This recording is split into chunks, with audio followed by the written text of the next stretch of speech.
নাহমাদুহু ওয়া নুসাল্লি আলা রাসূলিহিল কারীম আম্মা বা'দ। সুপ্রিয় দর্শক শ্রোতা, আজকে আমরা রোজার কিছু আধুনিক মাসলা মাসাইল সম্পর্কে কথা বলবো, যে বিষয় সম্পর্কে অনেকে আমরা দোয়াশায় থাকি, কেউ কেউ আমরা সংশয়ের মধ্যে থাকি, যেগুলো আমাদের কাছে পরিষ্কার না, যার ফলে অনেকে অনুমান করে আমল করে থাকেন কিংবা অন্যকে বলে থাকেন। এই বিষয়গুলো আমাদের সামনে স্পষ্ট হওয়া দরকার। রোজা অবস্থায় ওষুধপত্র, চিকিৎসা গ্রহণ, এই সমস্ত বিষয়ের সম্মুখীন আমাদের অনেকেরই হওয়া লাগে। এজন্য আমরা আজকের আলোচনায় কিছু আধুনিক মাসলা মাসাইল সংক্রান্ত কিছু কথা আমরা বলতে চাই। আসুন প্রথমে আমরা রোজা অবস্থায় যদি কোনো ব্যক্তি কানে কোনো ওষুধ, ড্রপ, তেল বা কোনো ওষুধ ব্যবহার করে, এতে কোনো সমস্যা নাই, এটা ওষুধ ব্যবহার করা যাবে, এতে তার কোনো রোজার ক্ষতি হবে না। তদ্রূপ রোজা অবস্থায় চোখে কোনো ড্রপ বা কোনো ওষুধ যদি ব্যবহার করে, এতে যদি মুখের মধ্যে কিছু তিক্ত ভাব অনুভূত হয়, এতেও কোনো সমস্যা নেই, এতে কোনো রোজার ক্ষতি হবে না। তবে নাকের মাসালা ভিন্ন। নাকের মধ্যে যদি কোনো ওষুধ প্রবেশ করানো হয়, তাহলে সেটা যদি গলার ভিতরে চলে যায়, গলার থেকে ভিতরে চলে যায়, তাহলে কিন্তু রোজা ভেঙে যাবে। তো সাধারণত নাকে ওষুধ দিলে সেটা ভিতরে চলে যায়, এটা মেডিকেল সায়েন্স এর গবেষণা থেকে এটা প্রমাণিত। অতএব রোজা অবস্থায় নাকে ওষুধ ব্যবহার করার থেকে আমরা বিরত থাকব। এবং রোজা অবস্থায় আরো কিছু বিষয় অনেকের সম্মুখীন হতে হয়, যেমন রোজা অবস্থায় অনেকে ইনজেকশন গ্রহণ করে থাকেন, ইনসুলিন গ্রহণ করে থাকেন, এতে করে রক্ত শরীরে প্রবেশ করানো হয় কোনো কিছু, বা রোগে ঢোকানো হয়, বা সেখান থেকে রক্ত বের করা হয়।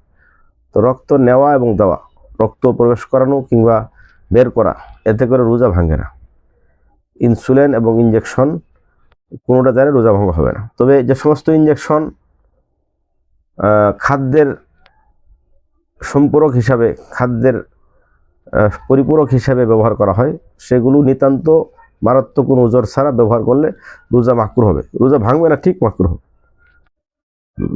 আরেকটা বিষয় হলো, রোজা অবস্থায় যদি পিছনের রাস্তা দিয়ে কোনো কিছু প্রবেশ করে, তাহলে কিন্তু রোজা ভেঙে যাবে। অতএব যদি কেউ রোজা অবস্থায় ডুস অথবা যে সাপোজিটার যদি কেউ ব্যবহার করে, তাহলে তার রোজা ভেঙে যাবে। পাশাপাশি ইনহেলার, অনেকে শ্বাসজনিত কারণে যারা ইনহেলার ব্যবহার করে থাকেন, এখানেও সতর্কতামূলক ফতোয়া হচ্ছে যে ইনহেলার রোজা অবস্থায় দিনের বেলায় ব্যবহার করলে রোজা ভেঙে যাবে। সেই ক্ষেত্রে করণীয় হলো, যদি সে সুস্থ হয়, এইটার পরিবর্তে একটা রোজা রাখবে, আর সুস্থ থাকলে এর ফিদিয়া আদায় করে দিবে। এলে ইনহেলার মাসালা। পাশাপাশি নারী পুরুষের পেশাবের রাস্তা দিয়ে যদি পরীক্ষা নিরীক্ষার কোনো যন্ত্র প্রবেশ করানো হয়, এটার নাম ক্যাথেটার বা এরকম বিভিন্ন নাম আছে, এতে করে রোজা ভঙ্গ হবে না। রোজা অবস্থায় একটু আগে বলা হয়েছে যে রক্ত দেওয়ার বিষয়ে, রক্ত দেওয়া নেওয়া কোনো সমস্যা নেই। এই জন্য ডায়ালাইসিস যদি কেউ করে রোজা অবস্থায়, এতে করে রোজা ভাঙবে না, রোজা ভঙ্গ হবে না। তো এই বিষয়, যে কোনো আধুনিক, যে কোনো নতুন কোনো প্রযুক্তি আমাদের সামনে আসে মাহে রমাদানে, সেগুলোর বিষয় যদি আমরা সম্মুখীন হয়, তাহলে বিজ্ঞ আলেমদের থেকে আমরা মাসলা জেনে সেটা আমল করার চেষ্টা করব। মন করা নিজেরা সেটা আমল করব না। আরেকটি মাসালা হচ্ছে আপনার টিকা গ্রহণ করা। টিকা দুই ধরনের হয়ে থাকে। যে সমস্ত টিকা ইনজেকশনের মাধ্যমে শিরায় পুশ করা হয়, এসবের দ্বারা রোজা ভাঙবে না।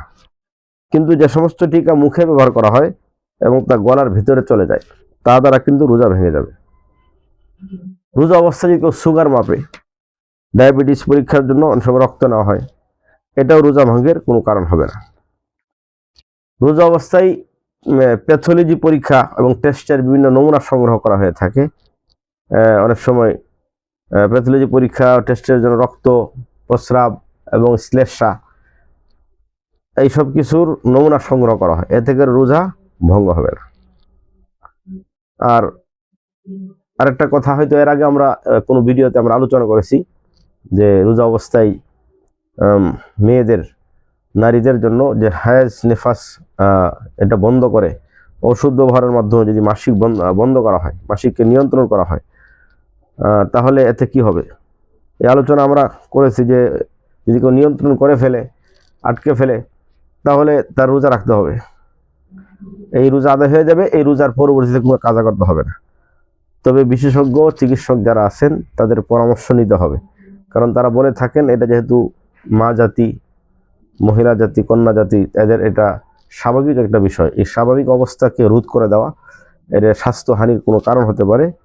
অতএব সে বিষয়টা আমরা অবশ্যই বিজ্ঞ বিশেষজ্ঞ স্পেশালিস্ট যারা আছেন তাদের সাথে পরামর্শ করব। আরও বিভিন্ন রকমের মাসলা মাসাইল আছে যেটার আমরা সম্মুখীন হব, বিজ্ঞ আলেম থেকে আমরা সেটা জেনে নেব। আল্লাহ তাআলা আমাদেরকে সঠিক বিষয়ে জেনে আমল করার তৌফিক দান করুন, আমিন।